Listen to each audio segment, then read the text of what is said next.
திருச்சியில் நடைபெற்ற மோடி பொங்கல் நிகழ்ச்சியில் பங்கேற்ற மத்திய அமைச்சர் அமித்ஷா பல்வேறு கோயில்களில் வழிபாடு நடத்தினார். இதனிடையே முன்னாள் அமைச்சர் SP வேலுமணியுடன் ஆலோசனை நடத்தியதாகவும் தகவல் வெளியாகியுள்ளது.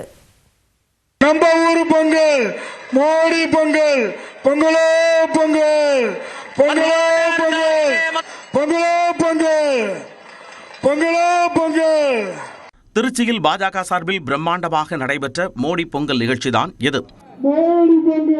சட்டப்பேரவை தேர்தல் நெருங்கும் சூழலில் 2 நாட்கள் பயணமாக தமிழ்நாடு வந்த மத்திய அமைச்சர் அமித்ஷா புதுக்கோட்டையில் நடைபெற்ற பாஜக மாநில தலைவர் நயினார் நாகேந்திரன் யாத்திரையின் நிறைவு விழாவில் கலந்து கொண்டார். தொடர்ந்து 2வது நாளாக திருச்சி மன்னார்புரத்தில் உள்ள ராணுவ மைதானத்தில் பாஜக சார்பில் நடைபெற்ற மோடி பொங்கல் விழாவில் பங்கேற்றார். அவருக்கு பரிவட்டம் கட்டி பூரணகும்ப மரியாதையுடன் உற்சாக வரவேற்பு அளிக்கப்பட்டது.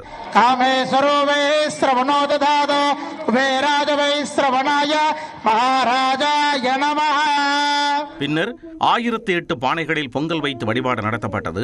மத்திய அமைச்சர் அமித்ஷா விழா மேடையில் பொங்கல் வைத்து வழிபட்டார்.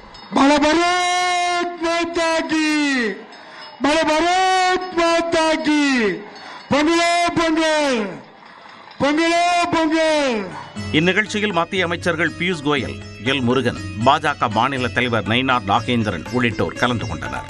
முன்னதாக திருவானைக்காவல் ஜம்புகேஸ்வரர் கோவிலில் அமித்ஷா தரிசனம் செய்தார். அதன் பிறகு ஸ்ரீரங்கம் சென்ற அமித்ஷா அரங்கநாதர் கோவிலில் வழிபாடு செய்தார்.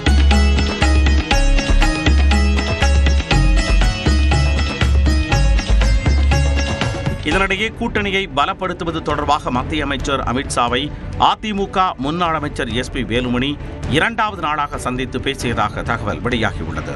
அப்பொழுது பொதுச் செயலாளர் எடப்பாடி பழனிசாமி கூறி அனுப்பிய தகவல்களை அமித்ஷாவிடம் SP வேலுமணி தெரிவித்ததாக கூறப்படுகிறது.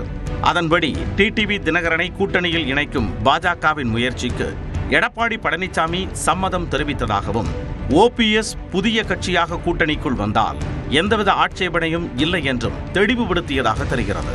அதே நேரம் இரட்டை இலை சின்னத்தில் OPS போட்டியிட எடப்பாடி பழனிசாமிக்கு உடன்பாடு இல்லை எனவும் அமித்ஷாவிடம் SP வேலுமணி கூறியதாக தகவல் வெளியாகியுள்ளது.